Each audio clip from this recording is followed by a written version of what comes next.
Eu quero convidá-los a abrir a Bíblia na carta que Paulo escreveu aos Romanos, capítulo de número 12. Você que manuseia bem a Bíblia, já achou Romanos 12?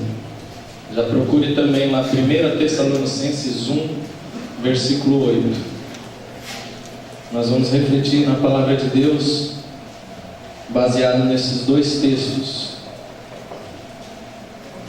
para falarmos de conversão, para falarmos de salvação, para falarmos da conversão à glória futura. A gente precisa retomar um evangelho que fale de conversão, de salvação e de glória futura. Nós precisamos resgatar, como igreja de Cristo, com a igreja pela qual Cristo morreu na cruz do Calvário, nós precisamos enfatizar essa mensagem: conversão, salvação e glória futura. Amém?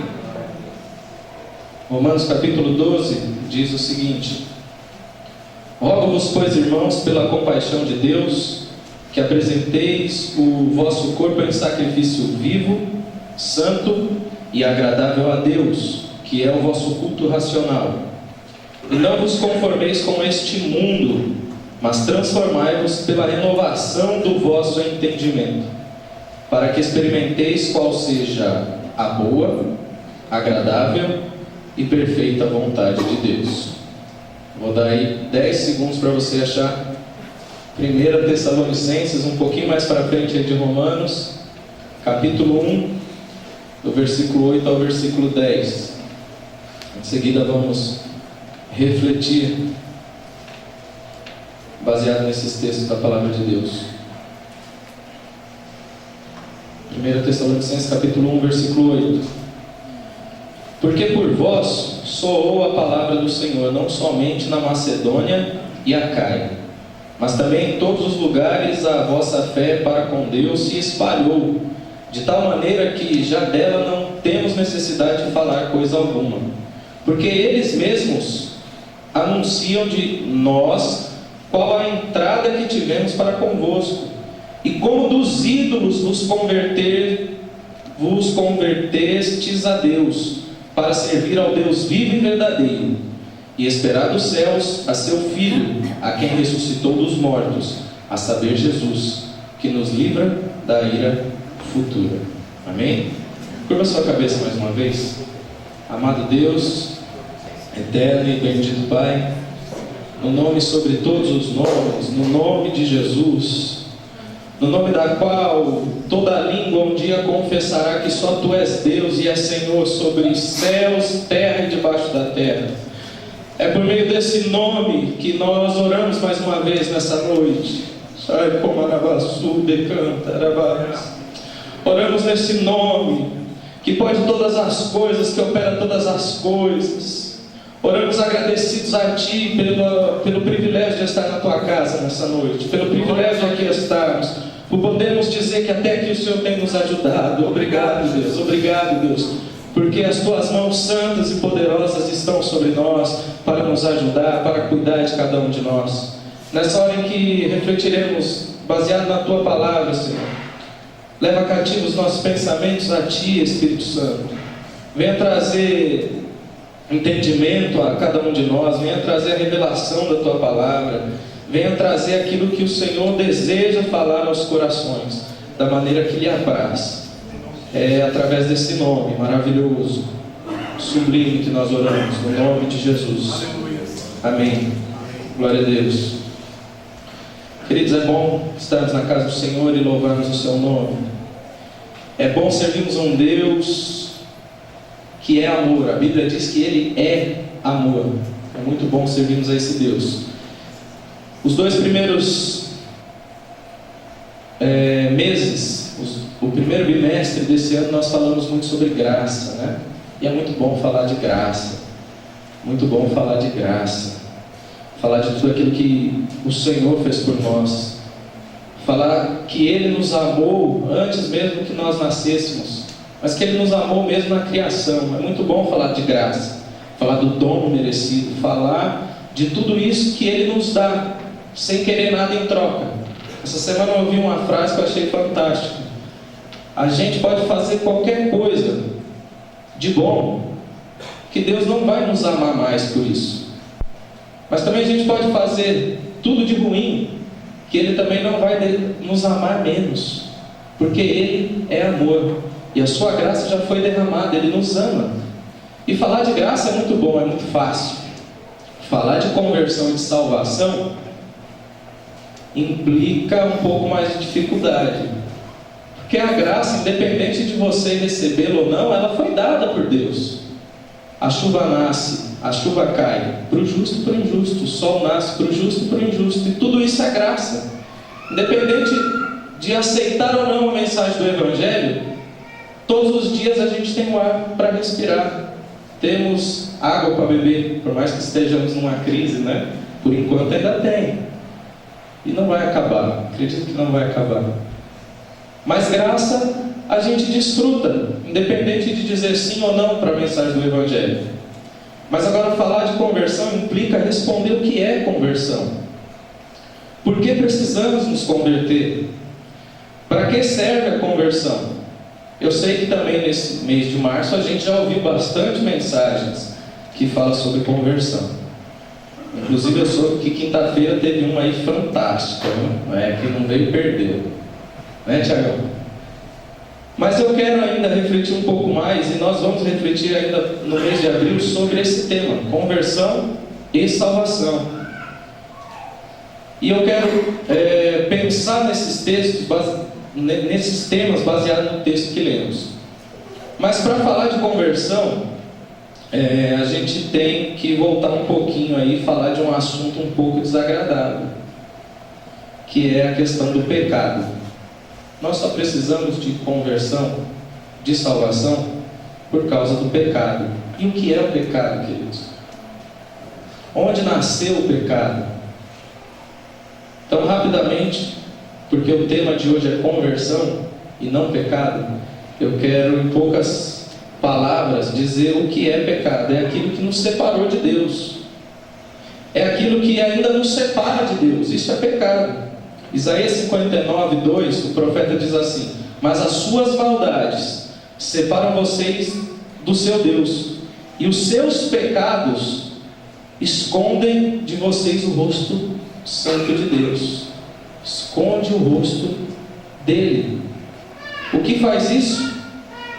O pecado. E onde nasceu esse maldito do pecado, esse miserável do pecado?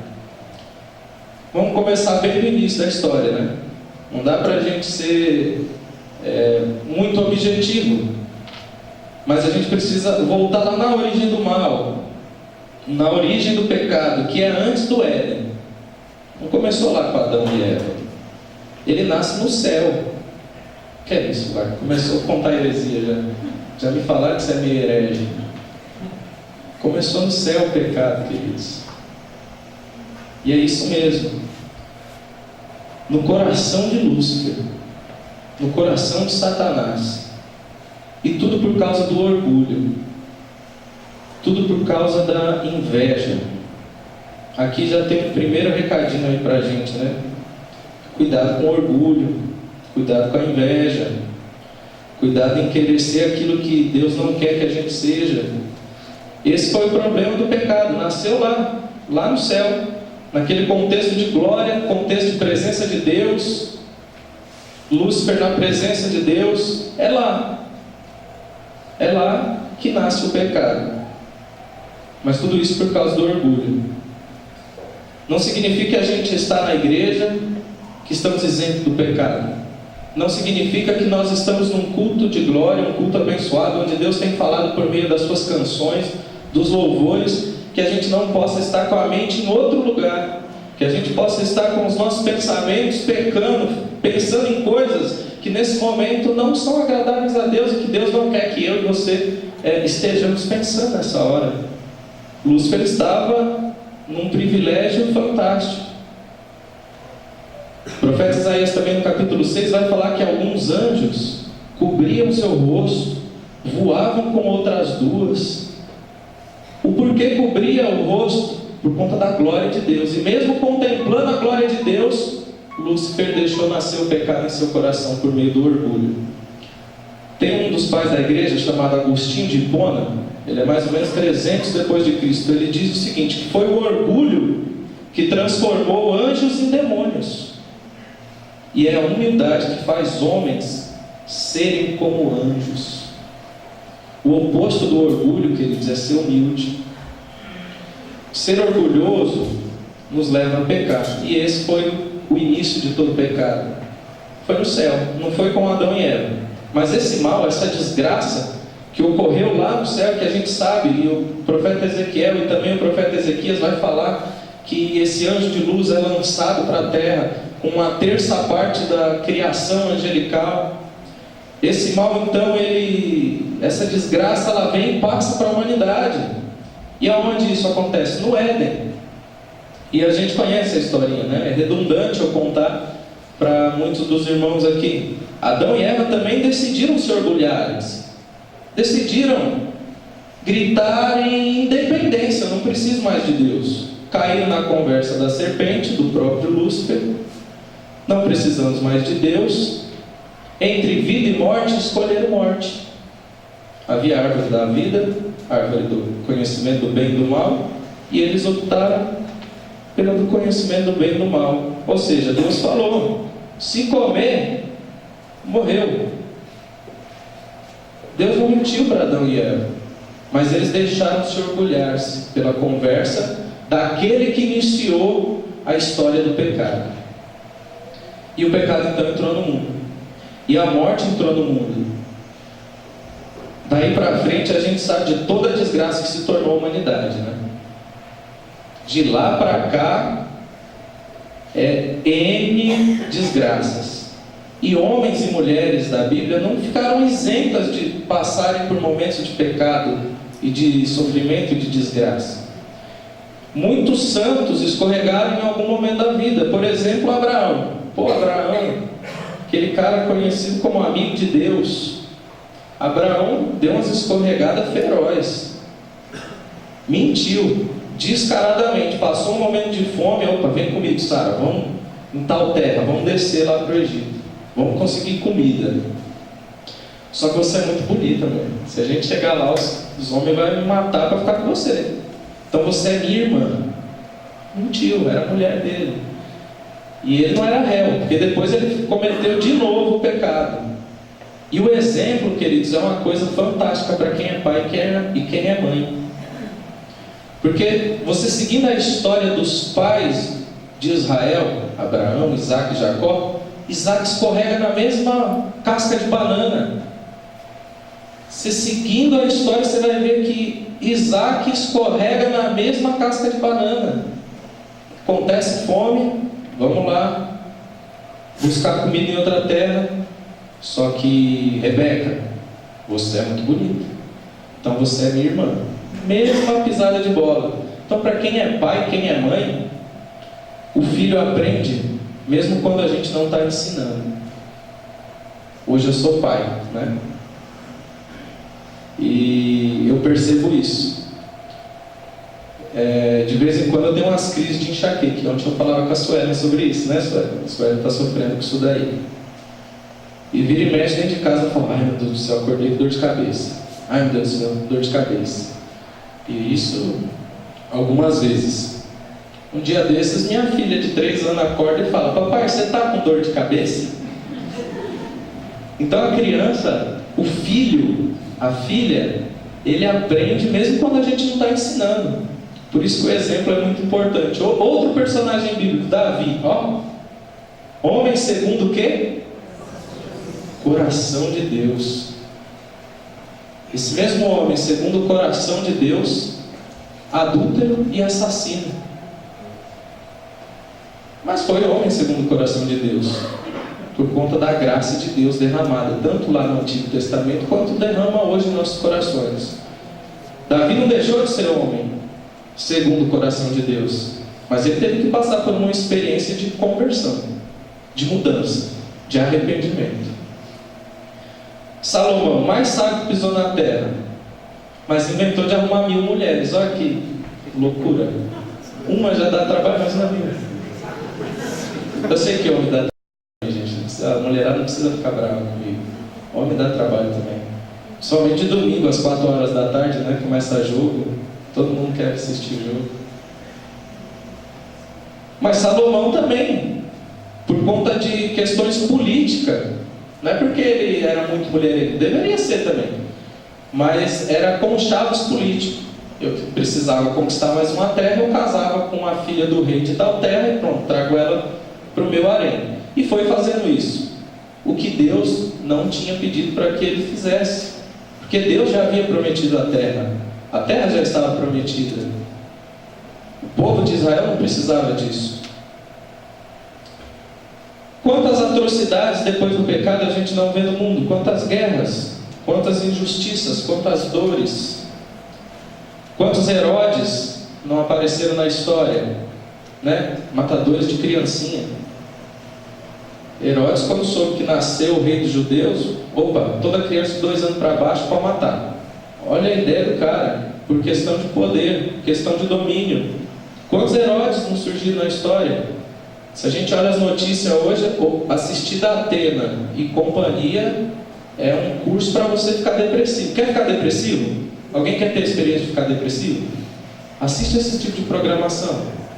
É verdade. E depois que você assistir, você fica assim: ai meu Deus, quanta desgraça. Ai meu Deus, quando isso vai acabar? Ai meu Deus. Faz isso uma semana, eu te garanto que você vai ficar em depressão. Mas eu sei que ninguém quer, né? Espero que não. Mas é uma boa receita.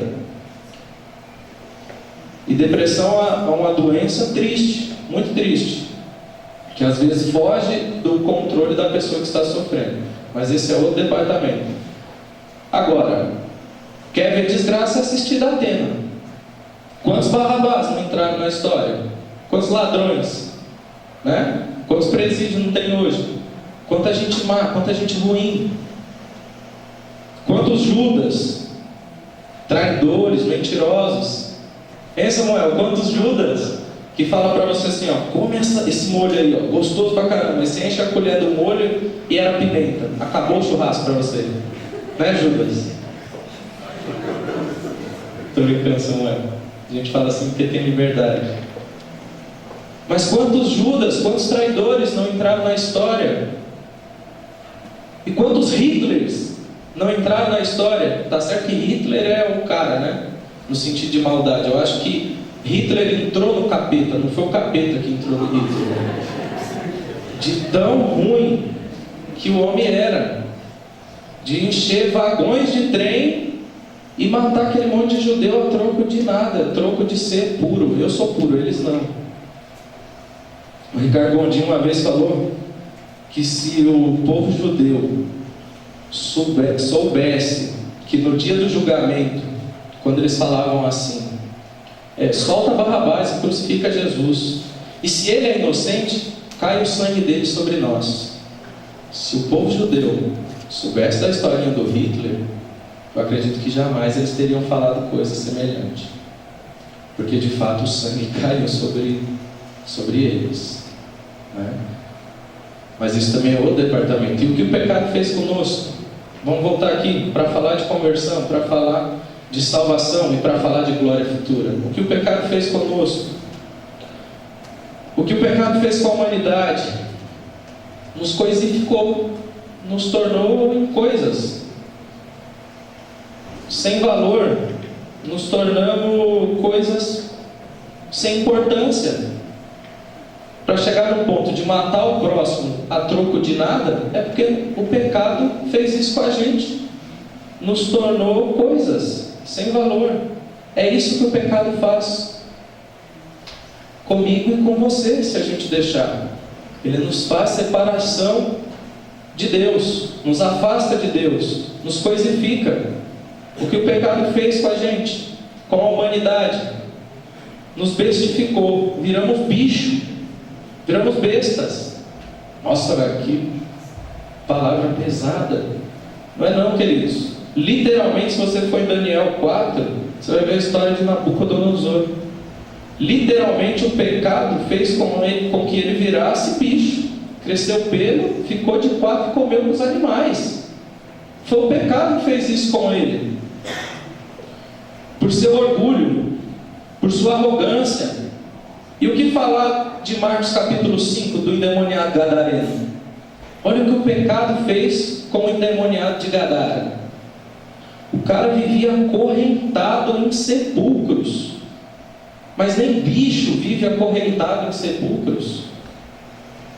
Nem o nosso animal de estimação a gente deixa ele acorrentado. E o endemoniado gadareno estava acorrentado. Olha o que o pecado fez com esse homem. O pecado, queridos, Satanás, ele cumpre bem o seu papel de matar, roubar e destruir. Mas Jesus, ele veio, queridos, para dar vida e dá-la com abundância. Mas vamos voltar para o escopo da nossa mensagem. Eu disse que não podia falar de conversão sem dar esse pano de fundo de pecado. Porque por que eu preciso me converter? Para restaurar, queridos, a nossa condição original, vivida lá no Éden. Para restaurar a vida que os nossos pais Adão e Eva tinham, de condição de filhos de Deus. E para que nós nos tornássemos novamente filhos de Deus, Deus manda seu único filho amado para isso, Jesus. Isaías capítulo 9, versículo 6 diz que um menino nos nasceu, um filho nos foi dado, e o governo está sobre os seus ombros. E ele será chamado Maravilhoso, Conselheiro, Deus Forte, Pai da Eternidade e Príncipe da Paz. Um filho nos deu para quebrar essa maldição do pecado, queridos. A partir de agora, as coisas começam a mudar. Essa criança, ela vai passar por outro jardim, né? A serpente passou naquele jardim, Deus ia no jardim do Éden, conversava com a criação na viração do dia. O pecado entrou, destruiu-nos, faz o que faz até hoje. Mas essa criança entra na história, e ela entra em um outro jardim, um jardim chamado Jardim do Getsemane. É um jardim de dor, é um jardim de agonia, mas lá vai ele, obediente ao Pai, o nosso Senhor Jesus, o Cordeiro de Deus, que tira o pecado do mundo. Sai do Getsemane, vai para um monte chamado Calvário, e ali ele arranca, ele tira da humanidade o pecado que nos desumaniza, que nos coisifica, e crava na cruz do Calvário, queridos. Crava na cruz do Calvário. É isso que essa criança faz. Arranca o pecado do mundo e crava na cruz do Calvário. Opa! A partir de agora, a restauração para todos os que creem. Detalhe, para todos os que creem nessa criança. Todos que creem nessa criança estarão libertos do jugo do pecado, desse jugo de escravidão, desse jugo de bestificação, desse jugo de desumanização. Quando cremos no Cordeiro de Deus que tira o pecado do mundo, nós amamos o próximo, não odiamos o próximo. Quando cremos no Cordeiro de Deus, eu crio empatia ao meu irmão, não antipatia. Eu me coloco, eu sou altruísta, me coloco no lugar do meu irmão. Aos que creem, nós estamos libertos do jugo do pecado.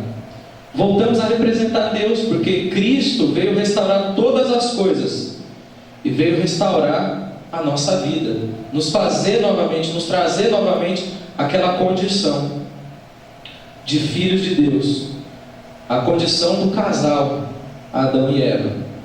É aqui, queridos, nesse momento que acontece a conversão. Agora sim dá para a gente responder algumas daquelas perguntas que eu falei no início. O que é conversão? Literalmente do grego, é voltar-se para. Converter é voltar-se para. No âmbito religioso, cristão, então, é voltar-se para Deus. Converter é voltar-se para Deus. Converter-se a Deus. Isso é conversão. Se a gente for levar para o contexto monetário, quando a gente fala que vai pegar o real e converter em dólar, isso se chama hoje prejuízo, né? Porque se você fizer isso hoje, é meio prejuízo. Agora, se você já tem dólar e converter em real, opa, aí é lucro. Então, converter isso é tirar de um estado para outro, é transformar uma coisa em outra. Conversão, então, queridos, é uma mudança de 180 graus. Não é 360, né? Eu já vi o pregador falar que é uma mudança de 360. Pô, volta para o mesmo lugar. O cara só apaixona pelo Evangelho e volta seguindo o mesmo caminho. Isso não é conversão. Isso é uma paixão temporária e passageira. Mas a conversão é uma mudança de 180 graus. Eu estava andando para lá, agora eu vou para lá. Só que não adianta só eu mudar a direção, eu preciso continuar a caminhada, porque se eu parar aqui, o único que teve esse privilégio foi o ladrão da cruz. Isento disso que eu estou falando é o ladrão da cruz. Não teve tempo de descer da cruz e pregar o Evangelho, de seguir a Cristo. Ele é isento dessa virada, né? Porque o próprio Cristo disse para ele: hoje mesmo estarás comigo no paraíso. Tirando o ladrão da cruz, conversão é mudança de 180 graus. É virar completamente a vida de alguém do pecado para Cristo e para a salvação. É passar da autojustificação para a justificação de Cristo. Eu não me justifico mais, eu não justifico mais meus pecados. Eu não preciso matar mais cordeiro. Eu não preciso levar cordeiro para o sacerdote matar uma vez no ano. Eu não preciso me auto-justificar mais, porque eu já estou justificado em Cristo. Eu tiro o governo do ego para o governo de Deus. Eu não sou mais eu que vivo, mas Cristo vive em mim. Aleluia. Conversão eu ia para um lado, agora eu vou para o outro.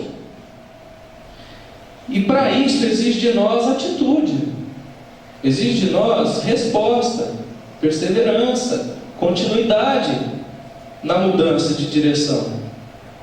João, na sua epístola, ele vai dizer o seguinte: aquele que diz que está nele, também deve andar como ele andou. Ué, então não só me converto e paro, eu ando conforme Cristo andou. Pedro, na sua epístola, diz o seguinte: antes crescei na graça e no conhecimento do nosso Senhor e Salvador Jesus Cristo. A Ele seja dada a glória, sim agora, como no dia da eternidade. Amém. Crescer na graça e no conhecimento, querido, só cresce orando e meditando e vivendo em comunhão. Só tem como nós desenvolvermos a salvação em comunidade. Não existe igreja isolada. Não existe igreja de um só. A gente desenvolve a nossa salvação sendo igreja. Você está contrariando o texto bíblico. Dentro do escopo da mensagem, não. Se você falar para mim, eu sou igreja, eu digo para você, é verdade, você é templo do Espírito Santo, Ele habita em você. Mas você não é igreja sozinho. Nós somos igreja em comunhão, em comunidade, em koinonia. Assim desenvolve a igreja, assim manifesta os dons do Espírito, assim nós somos curados. A gente deixou muita coisa de mão beijada para o catolicismo depois da reforma. Esses dias eu falei que o confessionário é uma prática cristã, não nos moldes católicos, que você entra lá, fala seus pecados, o padre manda você sair e rezar 20 Ave Maria, 30 Pai Nosso, subir a escada de joelho. Eu não sei, que eu nunca fui católico, mas eu sei por estudar e por ouvir testemunhos. Nesse aspecto está errado. Agora o texto bíblico diz o seguinte: confessai os vossos pecados uns aos outros, para que sereis curados. A gente só desenvolve a nossa conversão, a nossa salvação em comunidade, queridos. Eu não caminho sozinho. Eu não sou igreja sozinho. Deus pode se manifestar na minha vida sozinho, em oração? Claro. Mas eu sou igreja quando eu estou em 2 ou 3 reunidos no nome de Cristo. Aí Ele se faz presente no meio deles. Então a gente tem que desenvolver, queridos, a nossa conversão, a nossa salvação. Ou seja, não adianta só eu me converter, mas eu tenho que andar com Ele, e crescer na graça, e crescer no conhecimento, e continuar a caminhada de desenvolvimento da salvação, para que assim a gente chegue em Romanos 12. Romanos 12. Rogo-vos, pois, irmãos, pela compaixão de Deus, que apresentei os vossos corpos em sacrifício vivo, santo e agradável a Deus, que é o vosso culto racional. E não sede conformados com esse mundo, mas transformai-vos pela renovação do vosso entendimento, para que experimenteis qual seja a boa, agradável e perfeita vontade de Deus. E o que acontece então, queridos? Quando a gente se converte, desenvolve a nossa salvação, acontece uma mudança de mentalidade. A maneira de pensar muda. A vida passa a ter outro sentido e um novo propósito. A vida não tem mais o mesmo sentido que tinha antes e nem o mesmo propósito. Não nos conformarmos com o curso desse mundo, curso da humanidade, mas moldarmos nossos conteúdos mentais segundo o texto bíblico. Moody, ele diz o seguinte: ou a Bíblia, ou Deus te afasta do pecado, ou o pecado te afasta da Bíblia e de Deus. Então nós temos que pensar em Deus, ter pensamentos nas coisas que são do alto, não se moldar ao padrão dessa humanidade, é não enfiar o pé e não andar conforme muitos dos nossos amigos andam, como a política hoje está andando, infiltrada em mentira, em problemas, em corrupção. Não deixar tomar a forma do mundo é andar na contramão desse mundo, queridos. Eu sei que não é fácil, mas nós precisamos pensar em Deus, no seu reino e nas coisas que são do alto. Temos uma nova maneira de viver e experimentamos desse jeito, mudando a nossa maneira de viver, mudando a nossa maneira de pensar, a gente vai desfrutar qual seja a boa, agradável e perfeita vontade de Deus. Por quê? Porque eu não vivo mais. Quem vive agora é Cristo. Eu vivo com outro propósito. A vida passa a ter um novo sentido depois dessa experiência da conversão. E essa experiência da conversão, essa mudança de mentalidade, de vida, vai nos lançar para o outro texto que nós lemos, de 1 Tessalonicenses. Eu não vou me ater muito no texto de Romanos, porque eu quero falar da conversão à glória futura. E de conversão e de salvação, não tem como enfeitar, é isso aí. É isso que os irmãos já pregaram durante esse mês, é isso que eu estou tentando pregar. E o texto de 1 Tessalonicenses diz o seguinte: porque eles mesmos anunciam, como dos ídolos vos converteres a Deus, para servir o Deus vivo e verdadeiro, e esperar dos céus o seu Filho, a quem ressuscitou entre os mortos, a saber, Jesus, que nos livra da ira futura. Porque eles mesmos anunciam. Quem são esses eles mesmos? No contexto aqui em que Paulo está escrevendo aos irmãos de Tessalônica, eles são as pessoas da Macedônia e da Acaia. Se você ler um pouco antes, no capítulo 1, você vai ver que são esse povo que encontra com Paulo em algum momento e começa a dar testemunho dos irmãos de Tessalônica. Ou seja, a partir do momento que nós nos convertemos, as pessoas nos observam mais de perto. Os povos da Macedônia e da Acaia começaram a olhar para a galera de Tessalônica e olhar mais de perto. E aí, queridos, quando a gente se converte, é inevitável. Aqueles que estão próximos da gente, eles vão olhar para a gente e vai falar assim: esse aí se converteu mesmo. Esse aí se converteu nada. Não, esse aí se converteu mesmo. Não, esse aí não se converteu coisa nenhuma. O escritor aos Hebreus diz que há uma tão grande nuvem de testemunha que está aqui, de olho na igreja. E nós, sendo igreja, precisamos manifestar o reino de Deus, para que o reino de Deus cresça, para que o reino de Deus venha dar fruto. Para isso nós precisamos estar ligados em Cristo, queridos. Às vezes, com muitas das nossas atitudes, a gente crucifica Cristo de novo. Eu sei que é uma mensagem não de tanta glória, de tanta aleluia, mas é uma mensagem de reflexão para nós entendermos o que deixou a gente na situação de pecador, o que Deus fez para tirar de lá e o que a gente tem que fazer daqui para frente, queridos.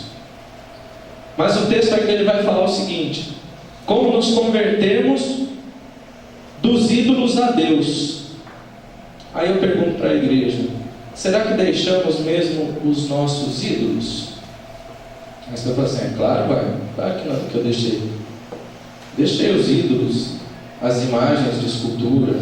Quando eu me converti, eu deixei tudo isso. Não vou mais na igreja católica, não vou mais no candomblé, não vou mais nisso, naquilo. Eu deixei as imagens de escultura. Lógico que eu deixei. Mas será que eu deixei de amar o dinheiro? É um ídolo. Será que eu deixei de amar o poder? Será que eu deixei de amar a fama, o reconhecimento? Tem gente que não vive sem que o outro reconheça o que ele está fazendo. Tem gente que no trabalho, se o chefe não elogiar todo dia, não sobrevive. Tem gente que na igreja, se o pastor não observar que está pegando o copo do chão e pondo lá no lixo porque alguém deixou fora, não sobrevive. Poxa, o pastor viu e nem falou nada, nem um obrigado. A gente gosta de massagem no ego, né? De ser reconhecido. E às vezes isso torna-se ídolos nas nossas vidas. E o pior de todos os ídolos que nós precisamos nos converter dos ídolos a Deus, como o texto de Tessalonicenses diz, é o eu. É o orgulho que derrubou Satanás. Nós precisamos deixar o nosso eu de lado e dizer como João: não importa que ele cresça e eu diminua. Isso é evangelho, queridos. Passou do tempo, mas passou mesmo. Isso que eu sou novinho, tenho 20 anos. Mas passou do tempo da gente brincar de ser cristão. Passou do tempo da gente se alimentar com um evangelho adocicado, né? Uma hora da diabetes, querido. Viver só no doce, na prosperidade, nesse evangelho chinfrim da prosperidade, uma hora a casa cai. Por quê? Porque eu dou 100 e eu não ganho 2.000. Porque eu dou 1.000 e eu não ganho 10.000. Essa mensagem é furada. Essa mensagem não é uma mensagem do evangelho. É uma mensagem que vai levar muitos a ter diabetes espiritual, porque vai morrer. Quantas pessoas que eu e você conhece hoje, que se você for evangelizar ela, ou até usar outro termo, conversar com ela, porque ela é sua amiga, essa pessoa é sua amiga, é seu amigo, e você sabe que ela não está mais nos caminhos do Senhor, você vai lá conversar, numa boa. Qualquer coisa de religião que você falar, essa pessoa vai virar para você e vai falar assim: pode parar por aí, porque eu sei mais que você. Eu vivi lá, você sabe, eu sei de tudo, eu sei mais que você. Quantas pessoas não estão ficando no meio do caminho por conta desse evangelho chinfrim que está sendo pregado em muitos lugares? Por isso passou do tempo, queridos, da gente pregar a verdade e parar de rodeios e parar de pôr jugo. Cristo veio para tirar o jugo e tem lugares que está pondo jugo. Se você não fizer isso, o devorador vai entrar na sua casa. Se você não fizer aquilo, você vai gastar com farmácia. Quem amaldiçoa, queridos, não é pastor, é bruxo. Pastor abençoa. Quem amaldiçoa não é pastor, não é líder. Quem diz para você que se você não fizer isso assado ou sair da cobertura dele, você está lascado, é bruxo, não é pastor. Me desculpa. Pastor abençoa, pastor chora, pastor cuida da ovelha, pastor dá varada que não precisa, mas ele puxa para perto também do rebanho. Isso é ser pastor, isso é viver igreja, isso é viver comunidade, isso é viver o evangelho. Passou do tempo, queridos, da gente viver um evangelho adocicado, que só fala de bênção e de prosperidade. E a gente precisa matar os nossos ídolos, enterrar os nossos ídolos, jogar fora os nossos ídolos. E o pior ídolo é o eu, somos nós mesmos. A gente não consegue abrir mão de nada para servir a Cristo. Mas Cristo já fez tudo por nós, é verdade, mas a gente não faz nada por Ele. A gente precisa carregar a nossa cruz, seguir a Jesus e carregar a nossa cruz. Uma segunda lição do texto de Tessalonicenses é que precisamos nos desprender de tudo. Para quê? Para servirmos a Deus vivo. É isso que o texto diz. Que a gente tem que, como dos ídolos, nos converter a Deus. Para quê? Para servir ao Deus vivo e verdadeiro. E como eu sirvo agora então, ao Deus vivo e verdadeiro? Cumprindo sua missão, vivendo a vida de Cristo, continuando a missão de Deus. Quando a gente fala de missão, e alguns domingos atrás nós levantamos a bandeira da missão aqui, né? Falamos de missão. Quando falamos de missão, a gente pensa que a missão é nossa, a missão é da igreja. A missão não é nossa, a missão é de Deus. Ele usa a gente para cumprir a sua missão, mas o plano é dele. O que ele vai fazer já está escrito. O que ele vai fazer vai ser feito, mas ele conta comigo e com você. Então, como eu sirvo o Deus verdadeiro? Cumprindo a sua missão, proclamando o seu evangelho. A gente às vezes não tem condições de pregar o evangelho para um familiar nosso, porque a minha vida não permite que eu pregue o evangelho, é incoerente com a minha vida.